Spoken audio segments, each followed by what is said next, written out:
Meta. Além. Noia, mente, metanoia.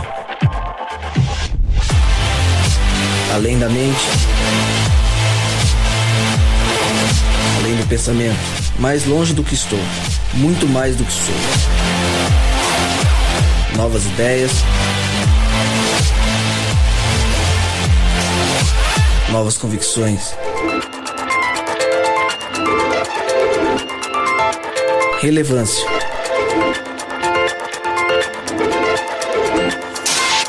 Plenitude. A busca pelo ideal.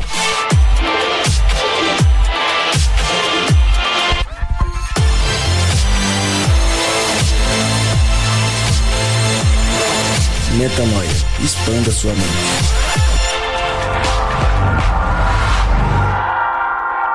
Está no ar! Sim, começa agora mais um podcast Metanoia. Chegamos ao programa 45, exatamente, Metanoia, hashtag 45, muito importante agora, momentos de tensão, muita atenção, informação importante e relevante.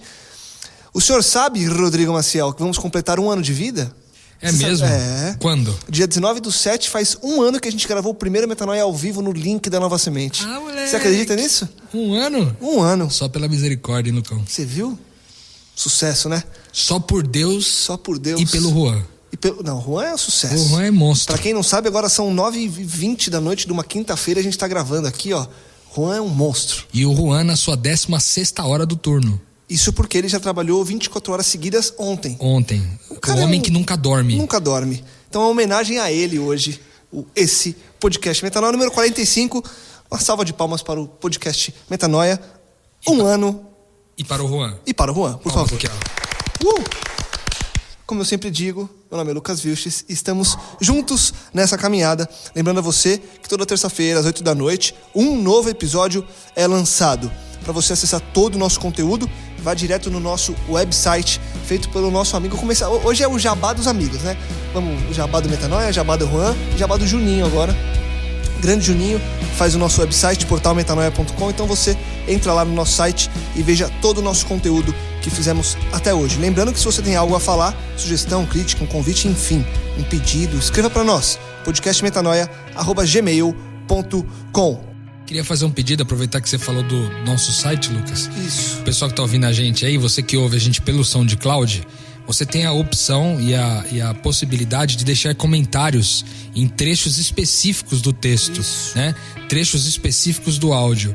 E é muito legal quando você faz algum comentário, porque outras pessoas, ao entrar no site para assistir, podem também ver os comentários. Então, por favor, comente aí, diga o que você achou, se a gente foi maluco demais ou se foi legal, e comenta lá, valeu? Então, bom, hoje, diferente dos outros dias, eu já apresentei o Rodrigo Maciel. Bem-vindo, vamos nessa. Ismael Cardoso, voltando à nossa mesa, já tá virando um frequentador assíduo do Metanoia. Obrigado, Ismael, por ter aceito o convite e por estar com a gente pra gente conversar hoje de um tema extremamente importante que eu vou falar agora qual que é. Seja bem-vindo. Obrigado, tamo junto. Vamos nessa. Bom, a gente no último podcast Metanoia, no 44, a gente falou sobre intolerância. E a gente deixou claro que a gente ia fazer um panorama geral, abordamos pequenos pedaços sobre intolerância, talvez a base do que a gente poderia ter como uma base bíblica de como não ser intolerante, até com quem é intolerante, sermos tolerantes, inclusive com o intolerante. E a gente disse que entrar mais a fundo em alguns temas da intolerância que são muito comuns no nosso dia a dia. E a gente escolheu fazer o podcast Metanoia 45 sobre intolerância política, que é algo extremamente corriqueiro hoje em dia, principalmente nos debates em redes sociais e tudo mais. Eu começo perguntando para vocês o seguinte, e a gente fez um bate-papo antes, a gente conversou um pouco e a gente chegou a algumas conclusões já que a gente vai chegar agora gravando. Fato é que a gente vive essa realidade de defesas independentemente dos lados. Por que vocês acham que há um extremismo tão grande? Óbvio que se a gente for traçar de forma geral, a gente vai voltar ao que a gente conversou no podcast anterior. Então, pra gente falar de política, por que na política, especificamente, além de todos os outros temas, há posições tão extremistas e brigas tão ferrenhas nesse lance da defesa de uma ideologia? Por que há essa intolerância tão iminente nesse tema que é a política hoje em dia no Brasil? O que vocês acham? Olha, me veio à cabeça, enquanto você formulava essa pergunta, Lucas, me veio à cabeça uma deusa da época de Éfeso, chamada Diana de Éfeso. Essa deusa, esse ídolo da cidade de Éfeso, nos tempos bíblicos, era representado por uma mulher com muitos seios, vários seios, por toda parte, por todo o corpo, frente, atrás, os braços, a cabeça, toda repleta de seios. E isso me veio à memória enquanto você perguntava. Por quê? Porque eu acho que a grande raiz dessas intolerâncias acontecerem no meio político é porque todo mundo vê o governo, num geral, como Diana de Éfeso, um órgão que pode, de alguma forma, me beneficiar a mim. Então, olha só, quando eu tenho expectativas, vamos dizer assim, o cara que é empresário, ele tem expectativas a respeito de como o governo pode facilitar e privilegiar os negócios dele. O cara que é funcionário tem expectativas de como ele pode ser privilegiado como funcionário. O cara que está desempregado, a mesma coisa, e assim vai. Todos com as suas necessidades, no geral, pensando em satisfazê-las tão unicamente, no geral, criam esse clima assim: irmão, se você pensa diferente de mim e você está pensando, na verdade, contra a satisfação da minha necessidade, contra a satisfação do meu desejo e contra a satisfação da minha vontade. Então, se você pensa contra, você é supostamente um inimigo para mim. Porque se você pode impedir que a satisfação de uma necessidade minha aconteça, então você se torna um potencial inimigo. Eu acho que talvez uma das frentes, não a única, obviamente, mas uma das frentes, a razão pela qual há muita intolerância na política, é porque, no geral, as pessoas querem mamar da Diana de Éfeso, no geral, cada um na sua necessidade, em maior escala ou menor escala. E quando o outro tem uma opinião diferente e você se vê na possibilidade de perder um benefício, na possibilidade de ter um prejuízo, então você ataca com medo de ser prejudicado. Eu acho que essa é uma das frentes aí. Vocês acham que há justificativa para ser intolerante? A gente sabe que há uma raiz, trazendo para o cristianismo a raiz do pecado. Mas as pessoas, quando elas fazem uma defesa, na verdade, onde há extremismo, há cegueira. Onde há extremismo, há cegueira. E as pessoas, quando são extremistas no ponto da política, talvez elas não enxerguem algumas coisas. E elas traçam motivos, às vezes. Vocês acham que há motivos? Vocês acham que há argumentos para que a pessoa defenda a intolerância? Ou, e talvez a resposta seja quase que básica, a intolerância é algo repulsivo. A gente não pode aceitar a tolerância, mesmo não sendo intolerante com a intolerância. Fui muito confuso ou deu pra pegar? Não deu pra entender. Então tá. O que vocês acham? Já que o Ismael entendeu, ele responde. Cara, eu tava pensando nessa questão. A primeira coisa que me vem à mente da experiência que eu tenho com a questão da intolerância política é quando você se envolve com algo. Isso vai ser não só para política, mas para qualquer outra coisa, e de alguma forma aquilo não sai exatamente como o esperado, que é o que a gente vê hoje aí com todas essas questões. E aquele que defendia aquela bandeira, agora ele não quer assumir que pode ter cometido um erro ou que defendeu algo, né? Então ele continua defendendo, às vezes mesmo crendo que de repente pode ter acontecido diferente do que ele esperava. Então ele tem que assumir um erro e falar que não foi bem assim, eu estava errado, etc. Então rola um pouquinho da questão do orgulho, da questão do eu não errei, agora todo mundo vai me pisotear, vai ficar apontando, etc. E aí vai levantar-se uma bandeira de defesa, que já passa a não ser mais racional, né? Isso acontece em outros aspectos da vida também. Silêncio sepulcral. O ponto as pessoas, e eu entendi o que você falou, Ismael, mas eu vejo que as pessoas, elas traçam justificativas o tempo todo, porque elas creem em algo e elas muitas vezes até por medo de voltar atrás, enfim, há essa defesa cega que faz com que as pessoas tomem certos rumos. Qual que é o ponto? Vocês acham que o erro está no excesso de orgulho, talvez? Porque a gente falou, e o que o Rô trouxe no começo foi a raiz do egoísmo. Porque o pecado, ele vai te dar uma série de ramos. A raiz é o pecado, você vai ter uma série de ramos, e na política a gente vai achar alguns deles. E aí você vem do egoísmo, das pessoas quererem o próprio benefício, e o cara que é de certa classe quer tal político porque o outro não beneficia ele, e ele critica o outro e não aceita uma contraposição. E você vai ter a raiz do orgulho também, que é um pouco do que o Ismael trouxe. Vocês acham que essas duas são dois bons ramos pra gente começar a entender o que é esse viés político hoje no país, principalmente? Com certeza. Você falou a respeito dos motivos, né, ou motivações, se é que existem motivações. Talvez a pergunta deveria ser a seguinte: será que existem motivos genuínos para a intolerância, né? Porque motivos sempre há. As pessoas podem... Ela vai elencar o motivo dela, né? Vai elencar o motivo dela, que na verdade está sustentado pelo seu egoísmo, como eu falei aqui. Mas, quando a gente fala do motivo para a intolerância, aí eu acho que não, entendeu? Motivo genuíno para a intolerância. Eu posso ter motivos e até o motivo genuíno para não concordar com algo e até defender uma determinada frente. Claro. Por exemplo, se eu sou de esquerda, eu tenho meus motivos para ser de esquerda, e eu vou lutar pela causa da esquerda. Mas a luta pela causa da esquerda não pode me levar a desclassificar a pessoa da direita. A pessoa de esquerda que luta para poder implementar aquilo que ela tem de ideologia não pode olhar pro cara que é de direita e dizer assim: você é inferior por você pensar como direita, você é elitizado, você é burguês, ou você é desse tipo de coisa, e ao conversar com essas pessoas, torná-las menor. Percebe? Sim. E nem o inverso. O cara de direita não pode chegar pro cara de esquerda e achar ele menor porque ele tem um pensamento que ele julga menos culto, ou menos isso, ou menos aquilo.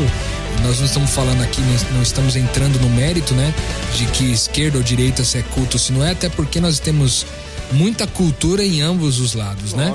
Existe muita coisa publicada nesse sentido. Mas o fato é, na minha opinião, não existe motivo para essa intolerância, porque a gente já falou no podcast passado, então, que intolerância é algo que não faz parte, né, do reino de Deus. Quando a gente discute aqui, a gente fala, beleza, então no mundo é normal a gente ver a intolerância, mas no reino de Deus, naqueles que são nascidos de Deus, naqueles que entenderam o reino de Deus, esses têm que sinalizar o reino de Deus. No reino de Deus não há intolerância.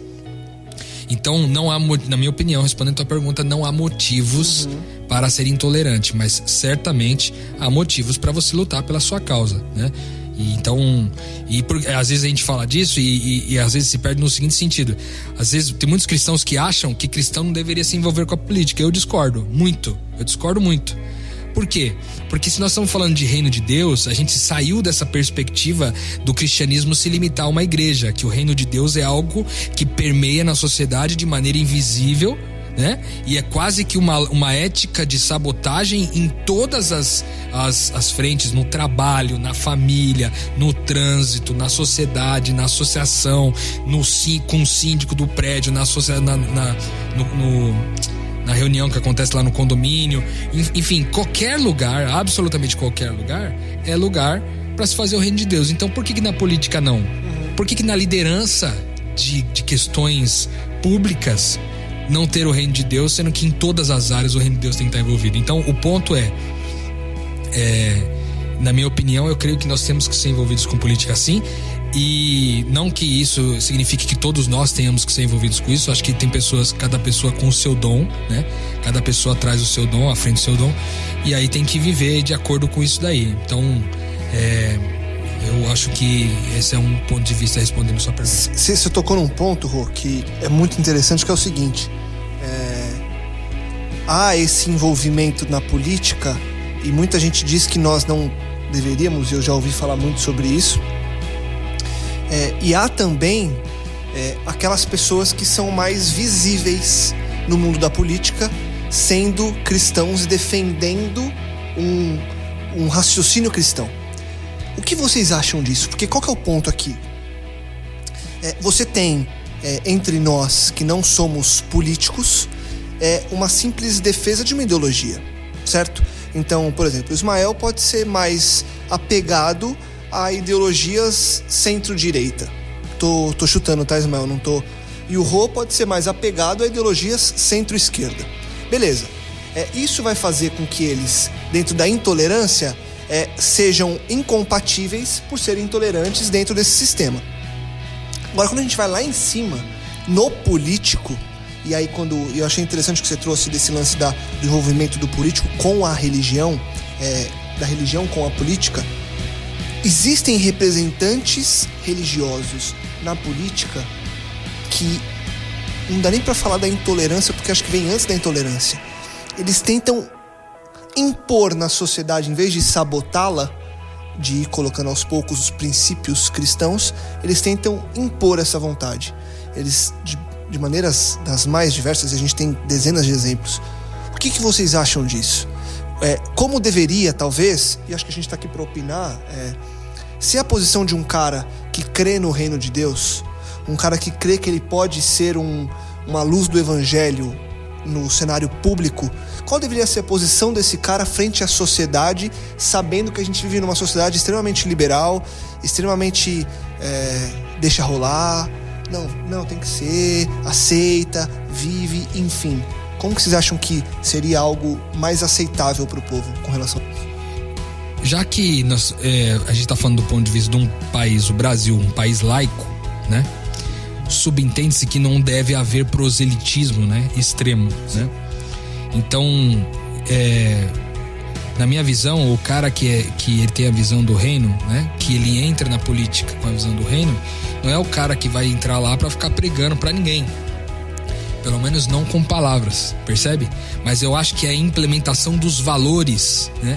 De trazer para dentro da ordem pública os valores do reino de Deus, a honestidade, a justiça do compartilhar, o interesse de cuidar do pobre, o interesse de cuidar dos que têm necessidades especiais. Ou seja, trazer as pessoas através de projetos de leis, através de escolhas, né, de votação em projetos de leis a favor ou contra, né, defendendo a ideologia, né, o estilo de vida do reino de Deus. Então eu acho que é isso. O que acontece hoje é que muitos desses representantes, pelo menos os mais populares, na verdade eles não defendem a causa do reino de Deus, né? Pelo menos não é o que aparenta. O que aparenta em muitos desses líderes cristãos, infelizmente, é que eles defendem uma bandeira de igreja, uma religião que é o cristianismo. Sendo que nem na Bíblia existe a palavra cristianismo. Não existe essa religião na Bíblia, cristianismo, né? Se você for a fundo nesse assunto, você vai descobrir que não existe cristianismo na Bíblia. Então, o ponto não está em ir até lá e defender o cristianismo em si. Porque olha só, que coisa interessante.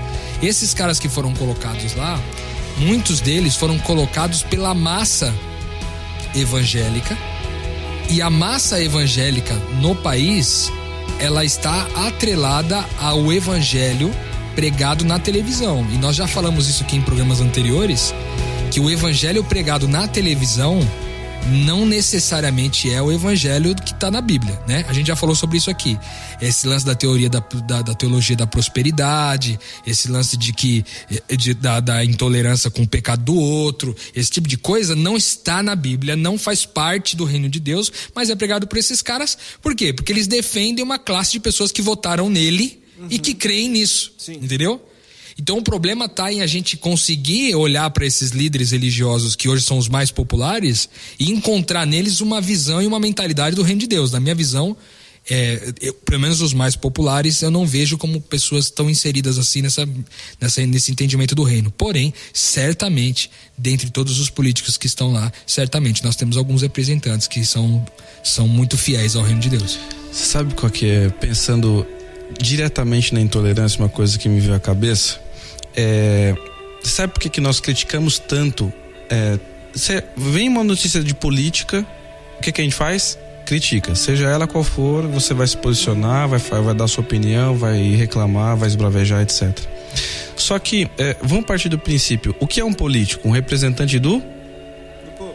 Ele sai da onde? Do povo. Ele é produto do quê? Do povo. Ou seja, ele é uma representação de mim e de você. Quando nós falamos de um político religioso, e ele tem essas atitudes que nós mencionamos aqui, que talvez não sejam muito coerentes ou adequadas, ele é resultado da massa, daquilo que a massa quer.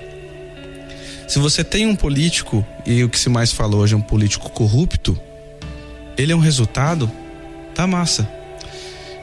Quantos de vocês que estão ouvindo esse podcast agora, quando precisavam de algo, perdeu a carta de habilitação, ou tinha que precisava de alguma coisa mais rápido, não pagou o famoso quebra? Ou aquilo que nós passaram farol vermelho. Ou mais, a gente viu no grupo, né? Um casal que tá com uma filhinha com um problema sério, grave, eu não lembro qual é o problema, e veio alguém que tinha um acesso melhor, que é uma pessoa politicamente influente no meio hospitalar, falou assim, vamos dar um jeito de passar ela logo para resolver frente, né? Na frente. Mas o que é isso? Que nome se dá para pagar a propininha para eu ter minha carta de habilitação de volta? Corrupção, é a mesma corrupção. E aí eu olho para cima e sou intolerante com o político que está de novo reproduzindo aquilo que eu vivo. E como o político cristão também, é óbvio que nós estamos generalizando, falando da massa, né? E o cristão político também, que às vezes não tem uma atitude adequada, como nós vemos a questão da intolerância do cristão político com o político homossexual. Tá no YouTube, né? Pra todo mundo ver, né? Eu nem lembro o nome daqueles dois lá, mas eles estão brigando o tempo inteiro, né? Vira mídia isso. É o Bolsonaro e o Jean Willis. Exatamente. Então é uma exposição de intolerância, um cuspindo no outro, xingando, fazendo vídeo, enfim. Não é nem o Bolsonaro, não. É o outro. É um que ele é líder de uma denominação também. Não, mas o do Cuspi foi o Bolsonaro. Sim, do Cuspi foi. Mas o que tá falando dessa ferrenha, que é um xingando o outro, é outro cara, eu também esqueci o nome dele agora, é um desses mais. Feliciano. Marcos Feliciano. Então, veja que a gente é intolerante, sabe por quê? Porque de verdade a gente quer esconder aquilo que nós somos de fato. E de onde deveria começar essa mudança? Que aí vai vir a questão do reino. Começa a partir de nós, né? Quando você tem que dar o quebrinha, quando você quer passar na frente, etc. Pra mim, cara, foi demais ler aquilo no grupo, que uma mãe que tá com uma filha precisando daquele recurso logo, eu falo assim, não vou passar na frente não, porque tem muita gente esperando como ela, eles têm o mesmo direito que eu. Isso tem a ver com a questão política e com aquilo que nós somos e o resultado que isso traz. E você veja como partiu de uma atitude que é altruísta, ou seja, o oposto do egoísmo que nós começamos a falar aqui. Ou seja, toda vez que a gente opta por ir de encontro com essa nossa natureza egoísta, né, tende a uma coisa mais próxima do reino aparecer, né? E quando isso que o Ismael falou agora, Lucas, eu acho que pode até ser tema de uma das séries dessas nossas aqui do Intolerância, porque tem uma intolerância política, que é o que nós estamos falando aqui, e tem a intolerância contra o corrupto, né? Porque o corrupto a gente só estabelece ele que como o criminoso, né? o político, mas pode ser vários outros tipos de corrupção, né?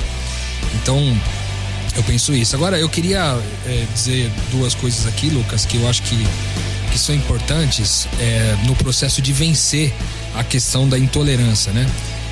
Eu sempre costumo dizer aqui que a gente confronta as situações da vida com as convicções do reino de Deus, para então tomar decisões de como agir melhor, né, no mundo, como ser o Cristo na vida das pessoas ou até mesmo dentro da vida pública, né, na política.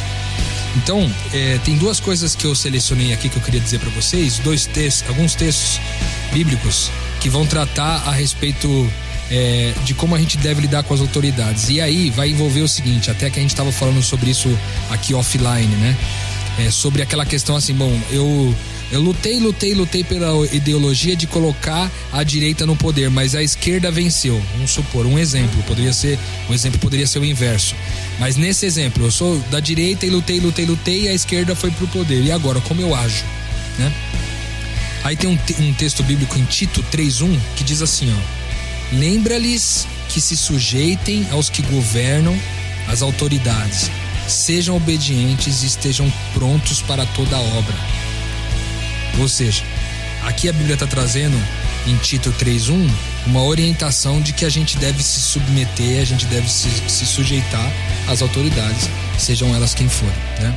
Aí a gente vem de Romanos 13, de 1 a 5, que diz assim, ó: todo homem esteja sujeito às autoridades superiores, porque não há autoridade que não proceda de Deus. Ou seja, queira você ou não, Deus permitiu que aquele político fosse colocado no poder, entendeu? A gente acabou de ler aqui no texto anterior de Tito, que é pra gente se sujeitar aos governantes. E agora em Romanos 13, de 1 a 5, ele vai começar o texto dizendo o seguinte, que não há autoridade que não proceda de Deus, ou seja, de alguma forma Deus permitiu que aquele governante chegasse até lá. E as autoridades, o texto continua, e as autoridades que existem foram por ele instituídas. Ou seja, para que não fique dúvida aqui no texto, né, que ele fala assim, não há autoridade que não proceda de Deus, mas ele continua o texto dizendo, e as autoridades que existem foram por ele instituídas. De modo que aquele que se opõe à autoridade resiste à ordenação de Deus. Isso é pesado, meu. Foi golpe, então? Entendeu? Foi golpe ou não foi golpe? Tô brincando. Não, mas é uma boa pergunta. É uma boa pergunta, né? Tem gente que vai achar que a gente tá viajando, né? Pois é. Vocês estão loucos. De modo que aquele que se opõe à autoridade resiste à ordenação de Deus, e aos que resistem trarão sobre si mesmos condenação. Olha o que o texto bíblico está falando. Aos que resistem à autoridade que Deus colocou lá, trarão sobre eles condenação. De modo que aí ele continua, porque os magistrados, aí falando dos juízes, né? Até tipo, aqui no texto bíblico fala de juízes, mas porque na época eram os juízes que governavam, mas aqui vale para qualquer autoridade, né? Porque os magistrados não são para o temor quando se faz o bem, e sim quando se faz o mal. Queres tu não temer a autoridade? Faze o bem e terá o louvor dela. Visto que a autoridade é ministro de Deus, para teu bem. Entretanto, se fizeres o mal, teme, porque não é sem motivo que ele traz a espada, pois é ministro de Deus, vingador para castigar aquele que pratica o mal. É necessário que lhes estejais sujeitos, não somente por causa do temor da punição, mas também pelo dever de consciência. Ou seja, aqui ele está dizendo o seguinte, não somente se sujeite às autoridades que foram colocadas ali por Deus, lembrem-se que se vocês não obedecerem a essas autoridades, vocês estão se colocando à condenação. E ele continua o texto dizendo o seguinte, as autoridades não são para temor, mas se você fizer alguma coisa errada, pode temer mesmo, porque eles foram colocados lá para também fazer justiça. Ou seja, aquele que assassinou perante Deus, nós não podemos julgá-lo em termos de condenação de morte eterna. Esse é papel de Deus. Mas em termos de colocá-lo na prisão para tirá-lo do convívio da sociedade, para que ele não venha cometer um outro erro, isso sim. E as autoridades vão ter o poder de cumprir esse papel lá, certo? E aí vem outro texto em 1 Pedro 2, de 13 a 17. Não vou ler aqui porque é um pouco longo, vai esticar um pouco o nosso podcast, mas está dizendo a respeito dessa necessidade da gente respeitar quem está lá. Ou seja, e aí vai entrar um negócio muito forte aqui, porque a gente viveu um ano de muitas críticas, principalmente no ambiente online, principalmente nas redes sociais, de muita crítica, intolerância, discurso de ódio para os caras que estão lá. Agora, aí vê só o mais forte agora. A Bíblia não só diz que a gente deve se sujeitar aos poderes que estão lá, mesmo que a gente não concorde, mesmo que eles não sejam da nossa visão, mesmo que eles não sejam da mesma linha política da gente, mas ela dá uma segunda orientação, Lucas. Dá uma segunda orientação, Ismael, que é o quê? O dever de orar por eles. E aí o texto vem em 1 Timóteo 2, de 1 a 3 e diz assim, ó: antes de tudo, pois, exorto que se use a prática de súplicas, de orações, de intercessões, de ação de graça, em favor de todos os homens, em favor de todos os reis e de todos que se acham investidos de autoridade, para que vivamos uma vida tranquila e mansa, com toda piedade e respeito. Isso é bom e aceitável diante de Deus, o nosso Salvador. Como cristãos, temos a tarefa de interceder pelos governantes. Aí pega essa, que também é muito forte. Além de eu me sujeitar ao cara, não é só uma atitude passiva. Tá bom, eu aceito sua liderança. Não, eu tenho que orar por ele, e aqui a Bíblia vai trazer súplicas, orações, intercessões e ações de graça. Aí eu te pergunto, quantos de vocês que estão ouvindo a gente aqui agora no podcast, quantos de vocês oraram pelos governantes no ano passado? Nesse ano, né? Quantos deles estão na nossa lista de orações? Percebe?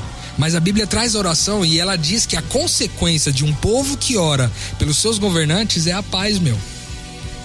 Será que talvez a paz que a gente tem tanto procurado do ponto de vista político, econômico, também não deixou de acontecer, e a gente está vivendo esse momento de crise tão intenso, porque talvez aqueles que tinham a revelação de que deveriam orar por aqueles que estavam lá no poder, não oraram por eles?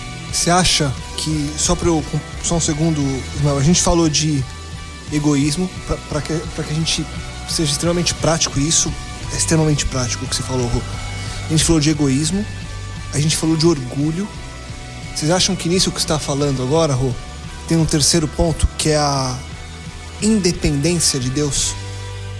Veja só, as pessoas hoje, elas oram para Deus a resolver as pequenas coisas na vida delas, coisas teoricamente grandes na vida delas, mas muito provavelmente elas pensem, por achar que agora é o meu papel, que nesse ponto de mudar o mundo, aí agora depende de mim.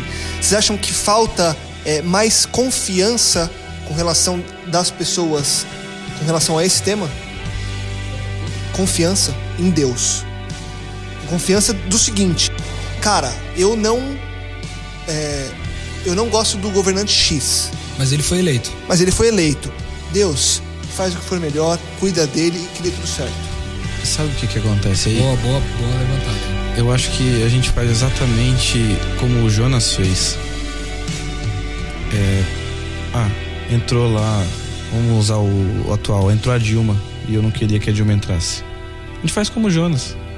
Eu não quero que dê certo. Que tem tudo a ver com o que o Rodrigo falou. Eu não quero que dê certo, então eu não oro, então eu critico. Então, e o que a gente faz? Nós levantamos uma bandeira, né? Seja ela de um partido ou de outro, uma bandeira de um lado, e aí quando nós, com o que você falou, Rodrigo, nós não nos submetemos à autoridade, o que a gente faz? A gente promove o desserviço a este governo, em vez de ajudá-lo, porque assim, se eu ajudo e eu sou contra, então ele vai dar certo e eu vou estar errado. Eu vou estar errado. Voltou lá de novo. Vou pagar com a língua. Vou pagar com a língua. Agora, se eu me sujeito a este governo, que era o que o texto estava falando, e eu coopero com ele para que seja o melhor para todos, que tem uma visão do reino, esse reino, ele não tende a ser pior. Por pior que ele seja, ele vai ser melhor. E eu não oro por quê? Porque eu faço, parece que a gente segmenta a nossa vida, né? Não, a política é política e Deus é Deus. Não, Deus não tem nada a ver com política. Então, deixa a política ali, deixa Deus aqui. E a gente levanta a nossa bandeira, defende a nossa posição, quando nós, como cristãos e pessoas que estão tentando viver os princípios do reino, nós deveríamos ter apenas uma bandeira: a de Cristo, a da cruz. Pegando esse gancho de Cristo, a Bíblia traz, e aí é para tentar cavucar um pouco mais, a gente ir mais fundo. A Bíblia traz, e a gente estuda inclusive em pequenos grupos, nos temas que a gente conversa, ela traz que a gente tem que ser inconformado e que há um limite para o inconformismo. Ela já deixa isso claro, mas que a gente tem que ser inconformado. Como colocar colocar na balança o inconformismo de um cristão com a submissão ao governo estabelecido? A sua pergunta tem mais a ver com qual a diferença entre inconformismo e intolerância? Não, porque eu tenho que ser inconformado, certo? A Bíblia diz que eu tenho que ser uma pessoa inconformada, com limites, dentro de limites. A gente já falou disso aqui no Metanoia. Só que a gente trouxe que a Bíblia diz que nós temos que nos submeter ao governo. Porque muita gente vai usar o inconformismo como argumento para falar, não, eu quero tirar porque eu sou inconformado com a situação que meu país vive. Então, esse cara é um ladrão, ele tem que sair. Tem gente que usa esse argumento, certo? E usa até a Bíblia para se basear. Como colocar, como ornar isso, como fazer uma coisa conversar com a outra? O inconformismo de um cristão e a submissão dessa mesma pessoa ao governo. Perfeito, eu acho que essa pergunta foi tensa, hein, Lucas? Você é pergunta de jornalista, hein, meu? Essa aqui foi pesada, hein? Mas é que enquanto você estava formulando a pergunta, ele estava ganhando tempo aqui, entendeu? Viu? Ele soltou, ele falou, o que você quis dizer? Ele soltou o que você quis dizer só pra ter mais tempo. Lógico, porque aqui você que não tá ouvindo a gente aí, você não sabe que esse negócio aqui não tem edição, não, meu. Isso aqui vai direto, do jeito que a gente falou aqui, vai direto pro ar. Não, então, talvez para conciliar essa questão do inconformismo com essa questão da submissão, eu acho que tem muito a ver o seguinte: a gente tem que lembrar que o que a gente está discutindo aqui, quando a gente fala de submissão aos poderes e às autoridades, nós não estamos dizendo que se eles descumprirem várias leis e regras já pré-estabelecidas, Constituição e várias outras coisas, que a gente não deve lutar contra isso. Porque, veja, eu acho que o grande ingrediente para balancear as duas coisas está em a gente ser inconformado com os processos, os procedimentos, as instituições, as organizações e não com pessoas, percebe? O nosso inconformismo não tem que ser com gente. Isso em nenhum aspecto do reino de Deus. O nosso inconformismo não tem que ser contra as pessoas. O nosso inconformismo tem que ser contra as políticas, os processos. Então eu luto para mudar um processo, luto para mudar uma política, uma diretriz. Ao lutar eu faço um projeto de lei, ao lutar eu mobilizo as pessoas do meu bairro para poder fazer uma benfeitoria no bairro.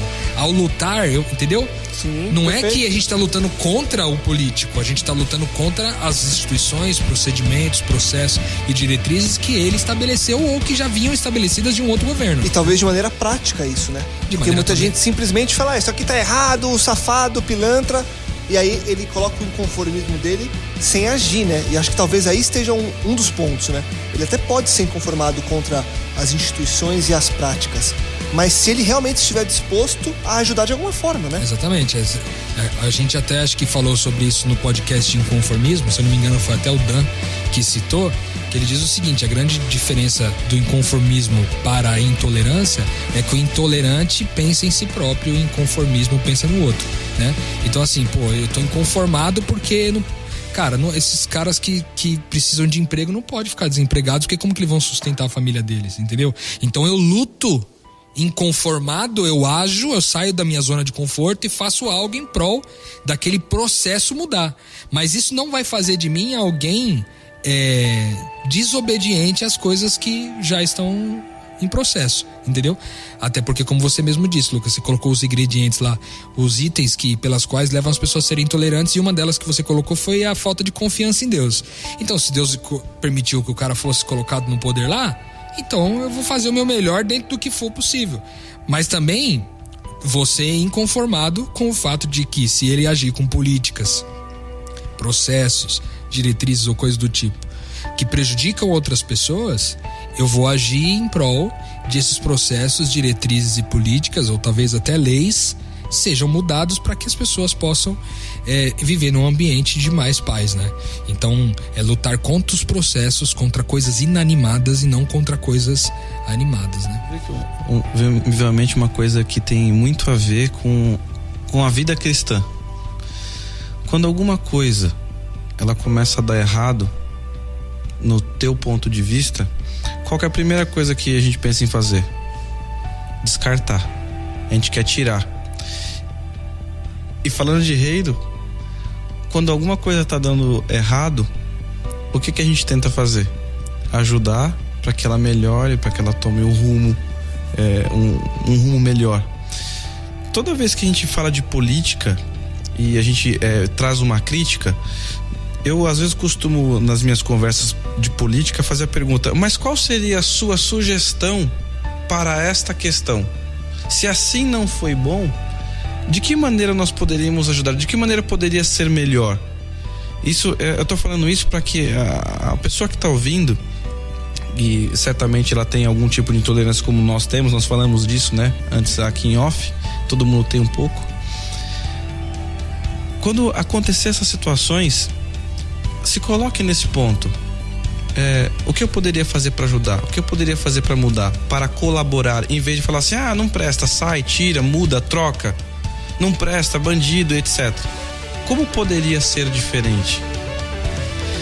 E neste ponto eu acho que assim, quando a gente entra nesta reflexão, você vai de alguma forma minorar o teu ímpeto de intolerância com esse assunto e com diversos outros assuntos que não só a política, mas que são cotidianos da nossa vida. E você percebe, Ismael, que quando a pessoa conhece e sabe do que está falando, ela traz uma sugestão. E quando a pessoa não conhece e não sabe do que está falando, ela não traz uma sugestão, ela traz uma crítica, simplesmente uma crítica. Eu tenho ouvido muita transmissão de futebol pelo rádio e tem me incomodado profundamente ouvir comentaristas, os quais, por conhecer um pouco da história deles, eu sei que nunca foram jogadores de futebol, ou que não jogam nem bola de pelada durante a semana. Nem futebol de botão. Não, são pessoas que conhecem o esporte de longe. O cara que gosta, eu gosto de futebol, eu sei falar de futebol, eu jogo futebol.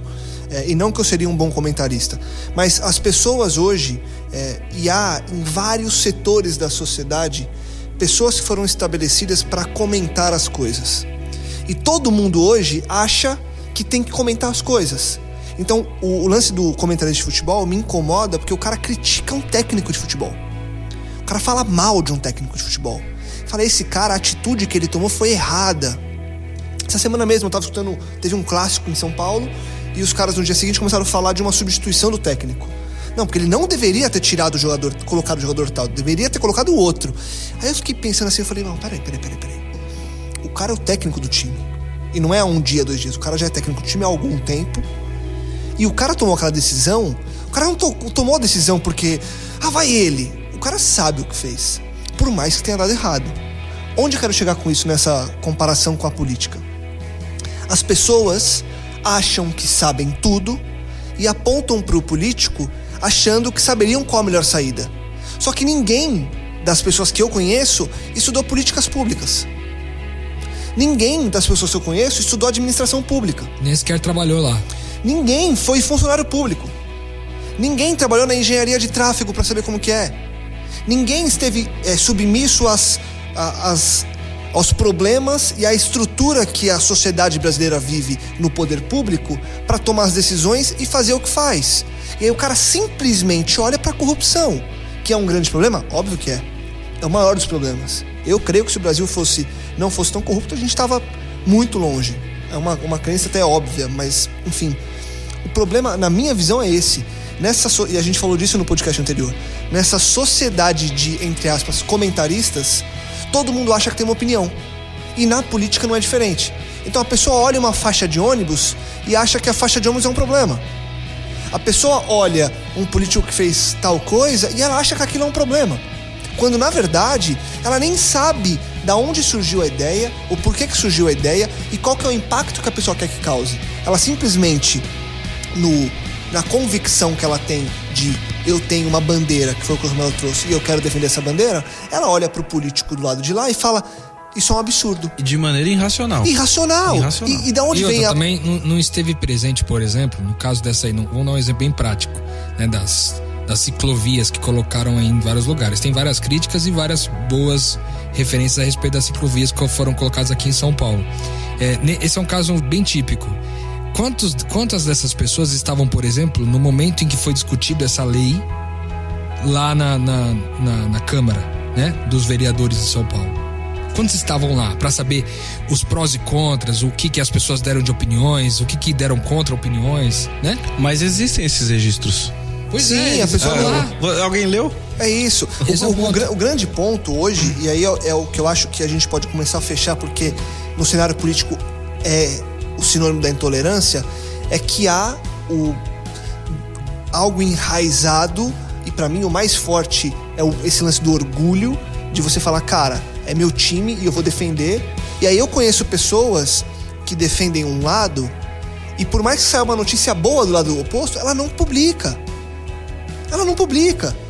Então assim, quando sai, as pessoas elas param de ponderar, elas passam só a apontar o dedo e elas acham que o que ela pensa é sempre o certo. Isso em todas, talvez as conclusões da nossa série de intolerância sejam todas iguais, porque a gente vai sempre no final falar que o problema é que eu acho que o meu é certo e o seu tá errado. Na política, eu acho que houve, principalmente no Brasil e nos últimos anos, um acirramento de posicionamento por uma sociedade de comentaristas, onde as pessoas se sentiram, não sei se forçadas, não sei se impulsionadas a tomar um lado, a tomar uma posição, e elas simplesmente batem no lado oposto. E aí eu deixo uma última pergunta para vocês pra gente tentar chegar numa conclusão. Qual é a saída? E aí trazendo pro lado das pessoas que a gente conhece que estão inseridas nesse cenário cristão. Pessoas que convivem, que têm acesso à palavra de Deus, não tô nem dizendo templo, tá? Nem religião, que têm acesso, que leem, que conhecem e que ainda assim estão apegadas ao posicionamento político ferrenho, a algo que que chega a ser contrário ao pequeno Cristo, ao cristão. Qual que vocês acham que é a saída para esse cenário de hoje? Na minha opinião, você conclui, Rodrigo. Na minha opinião, eu acho que é aquilo que é o mais simples. A política ela foi criada nesse formato para atender o bem comum, mas ela é tratada para atender o meu interesse, o meu bem. É assim que nós tratamos a política hoje. Cara, se nós entendermos um pouquinho do que Cristo foi, que ele veio aqui para atender, não era nem o bem comum, porque não era o bem dele, né? Era o bem dos outros. Se nós entendêssemos isso, só esse pequeno ponto, eu acho que nossa política e a nossa maneira de lidar com a política, que é a grande massa, seria totalmente diferente. Eu acho que, talvez fundamentando a mesma opinião do Ismael aqui, eu gostaria de responder essa pergunta citando do ponto de vista histórico, né? Como que a gente conseguiria sair, olhando para a história, como que a gente poderia sair dessa situação, né? Em Salmos, no capítulo 115, no versículo 16, diz assim, Salmos 115, 16: a terra pertence a Deus, que a entregou aos seres humanos, pois os céus são os céus do Senhor, mas a terra Deus deu ela aos seus filhos, aos filhos dos homens. Então, historicamente, Deus deu a terra para os homens cuidarem. Mais tarde um pouco, em Lucas 6,4, a gente vai ver, por exemplo, Satanás, ali naquele momento que Jesus está no deserto, dizendo assim, disse-lhe o diabo, Satanás conversando com Jesus: dar-te-ei toda essa autoridade e a glória desses reinos, porque ela me foi entregue e eu dou a quem quiser. Então, historicamente, Deus deu a terra para os homens cuidarem, mas os homens deram a terra para o diabo cuidar. Só que mais pra frente, em Mateus 28, 18, diz assim: mas Jesus veio como homem para retomar toda a autoridade nos céus e na terra.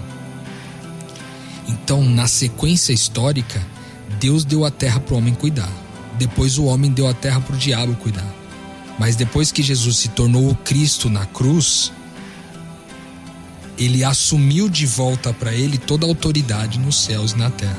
Então, nós temos uma bandeira para defender. Eu acho que a saída está em sim defender uma bandeira. Só que é a bandeira do reino de Deus. Então, se tem uma bandeira que nós temos que defender e dar vida por ela, é a bandeira do reino de Deus. E tudo que for contra a gente tem que abandonar. Tudo que for contra a gente abandona. E tudo que for contra a gente se torna inconformado e age em favor dessa situação mudar, certo? Então, considerando o contexto histórico, eu queria dizer para você que está ouvindo a gente que Jesus já retomou a autoridade da terra e dos céus quando ele veio para a terra e se tornou Cristo. E essa autoridade foi dada a Jesus. Só que olha que interessante aqui que onde nós vamos chegar. Quem é Jesus o Cristo? Jesus é uma relação onde ele é o cabeça e a igreja de Cristo é o corpo.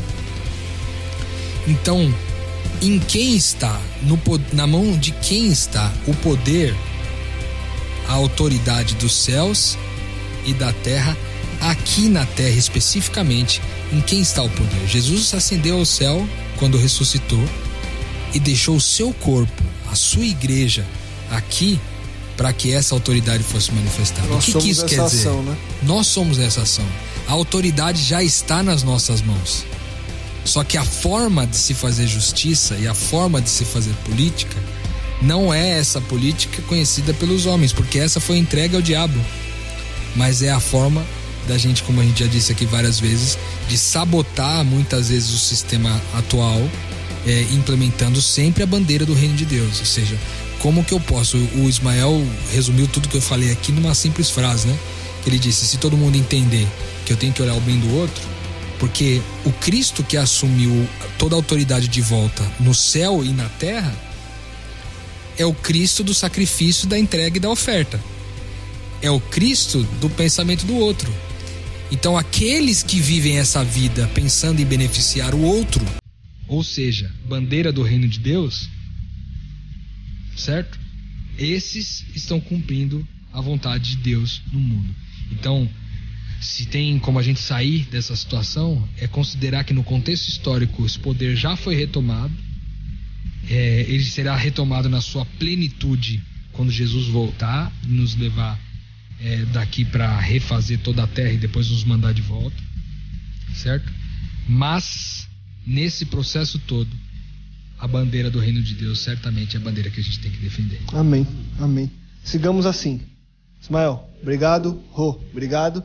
E a você em casa, se ficou alguma dúvida, você pode escrever pra gente, podcastmetanoia@gmail.com. Semana que vem tem muito mais, a gente continua com essa série de intolerância, trazendo mais temas relevantes para que a gente possa expandir a mente. Aquele convite de todo final de episódio. Compartilhe, divulgue e ajude que mais pessoas possam também expandir a mente. Semana que vem voltaremos e estaremos aqui contigo em mais um episódio do Metanoia. Metanoia, expanda a sua mente.